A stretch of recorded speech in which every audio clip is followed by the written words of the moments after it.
Hello second year. Next है हमारा squeeze principal. Squeeze principal बहुत आसान है।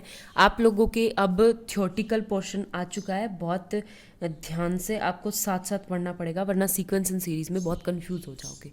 ठीक है, second, third, fourth, fifth, sixth, ये चारों आपके बिल्कुल एक दूसरे से कनेक्टेड चैप्टर्स हैं, तो हम कोई भी छोड़ नहीं सकते।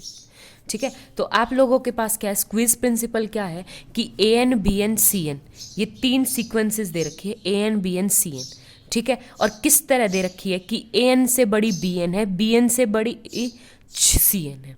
ठीक है, तो इस तरह से सीक्वेंस इस टाइप से दे रखी है, ए एन सबसे छोटी है, फिर बी एन, फिर सी एन। तो थर्ड कंडीशन ये कह रहा है कि ए एन और बी सी एन, बड़े वाली और छोटे वाली दोनों की दोनों कहाँ कन्वर्ज कर रही है, ए एन पे।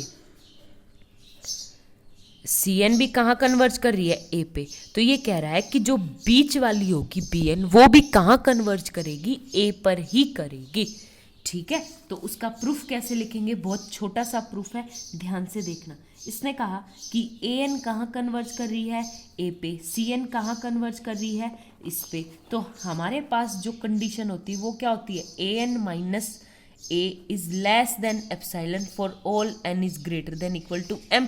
लेकिन a के लिए अलग से m1 और cn के लिए क्या हो जाएगा, अलग से m2 इक्वल टू m2।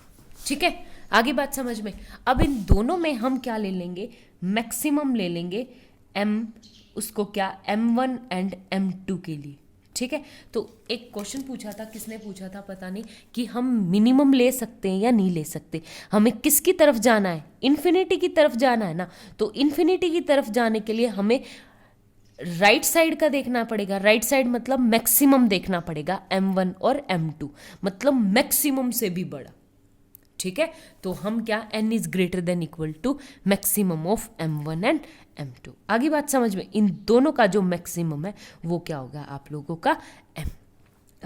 अब आप लोग देखो, इनको बस कोलैप्स कर दो, ये आ गया A N minus A is less than epsilon for all N is greater than equal to m, and C N minus A is less than epsilon for all N is greater than equal to m। आगे बात समझ में, बस इतना सा। अब क्या करेंगे, इसको अलग खोलेंगे, इसको अलग सेपरेट करेंगे। तो सबसे पहले ये ए एन को, मोड ए एन को खोलेंगे तो लेस देन माइनस एप्सिलॉन से greater than A N less than epsilon plus, फिर तीनों तरफ क्या करेंगे, प्लस ए से ऐड कर देंगे। तो ये क्या आ गया, A plus epsilon and A minus epsilon for all N is greater than equal to M. Same as it is C N को खोलेंगे तो ये क्या आ गया, C N is less than A plus epsilon and strictly greater to A minus epsilon for all N is greater than equal to M. ठीक है, ये आ गया। अब एक आप बात आप ध्यान से देखोगे तो ये ए माइनस एप्सिलॉन, ये ए माइनस एप्सिलॉन, हम लेके चलेंगे ए माइनस एप्सिलॉन। ठीक है, इसकी ये condition greater than A N बड़ा, लेकिन जो ए एन है वो सी एन से तो छोटा है, ए प्लस एप्सिलॉन। यहाँ से ये साइड देख ली, यहाँ से ये साइड, और ए एन और सी एन के बीच में क्या है, बी एन। ठीक है, तो अब इन दोनों टर्म्स को छुपा के हम क्या करेंगे, सिर्फ बी एन को उठाएंगे, साथ में for all N is greater than equal to तो चल ही रहा है, less than A plus epsilon and greater than a minus epsilon.